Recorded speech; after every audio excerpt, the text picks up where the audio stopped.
In November 1619, Descartes was a young man, traveling through Germany after having completed his education at the Jesuit College of La Flèche. While stationed with the Bavarian army during the 30 Years' War, Descartes found himself in the town of Neuburg an der Donau. It was here, on a cold, snowy day, that he sought refuge in a small, stove-heated room, often described as an oven room. As he lay inside, keeping warm, Descartes was seized by a series of vivid dreams or visions, which he believed were divinely inspired. These dreams revealed to him the possibility of a new philosophical system that would revolutionize knowledge by combining mathematics, logic, and reason. The first dream. Descartes found himself walking along a path, buffeted by a terrifying wind that spun him around and nearly knocked him to the ground. He reached a chapel, where he saw a person offering him a melon from a foreign country. The wind stopped, and Descartes awoke in terror. The second dream. In this vision, Descartes heard a loud thunderclap that echoed throughout his room. He interpreted the sound as a sign that his life would soon be dominated by an intense pursuit of truth and knowledge. This dream left him deeply disturbed. The third dream. Descartes found himself reading a collection of poems, specifically from a Latin anthology. He read the verse, "Quod vitae sectibor iter?" What path in life shall I follow? Which posed the question about life's purpose and direction. Another poem from the anthology spoke of moral and physical truth, reinforcing Descartes' belief that he was destined to develop a unified scientific system.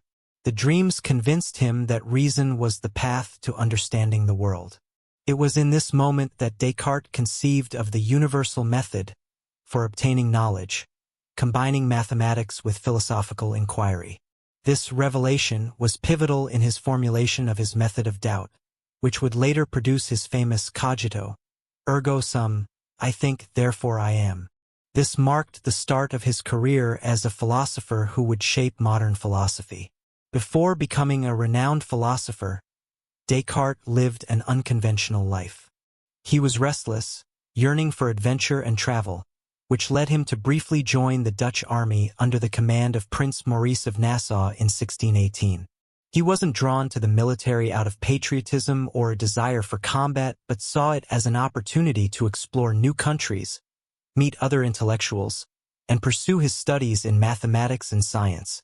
At the time, Europe was embroiled in the 30 Years' War, 1618 to 1648, and armies were a mix of mercenaries, adventurers, and soldiers. Descartes fit well into this environment as a gentleman soldier.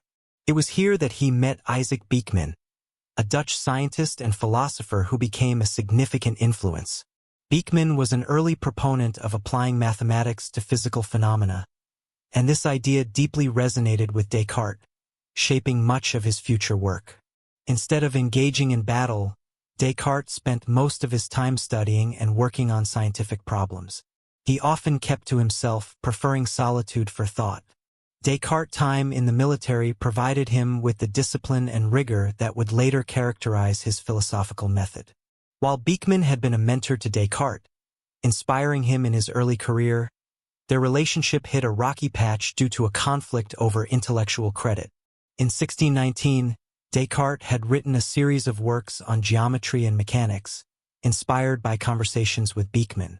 However, Beeckman claimed partial credit for some of Descartes' ideas, which infuriated Descartes. In a heated letter, Descartes accused Beeckman of attempting to take credit for ideas that were his alone.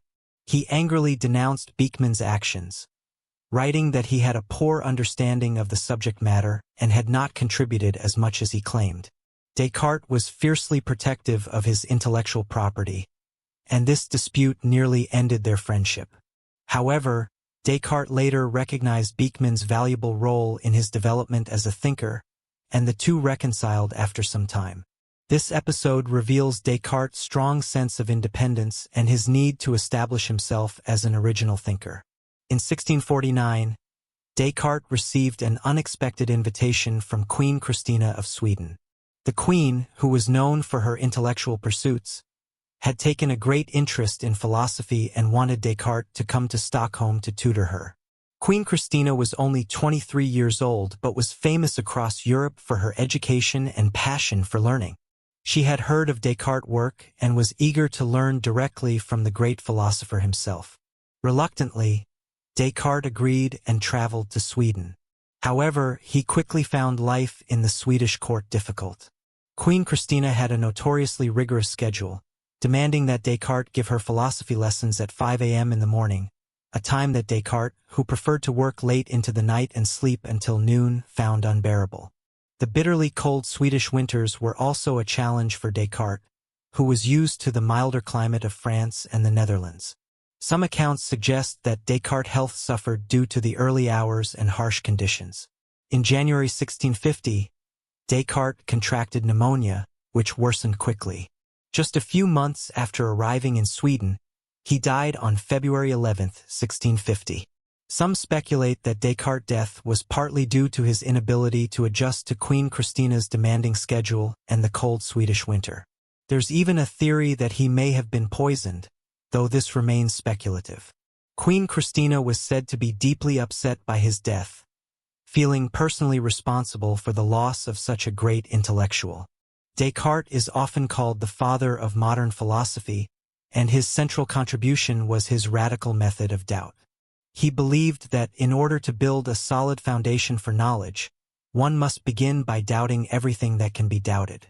This radical skepticism led him to question not only the physical world but even his own existence. He imagined a malicious demon who could be deceiving him about everything he saw, heard, and felt. Despite this radical doubt, Descartes realized there was one thing that could not be doubted: the fact that he was thinking. Even if everything else was an illusion, the act of doubting itself proved the existence of a thinking mind. From this insight, he formulated his famous statement, "Cogito, ergo sum." I think, therefore I am. This phrase became the cornerstone of Descartes' philosophy, as it established a certain foundation for knowledge that he believed could withstand even the most extreme skepticism. From this starting point, Descartes attempted to build a system of knowledge based on reason and mathematics, which he believed could lead to certainty about the nature of reality, science, and God.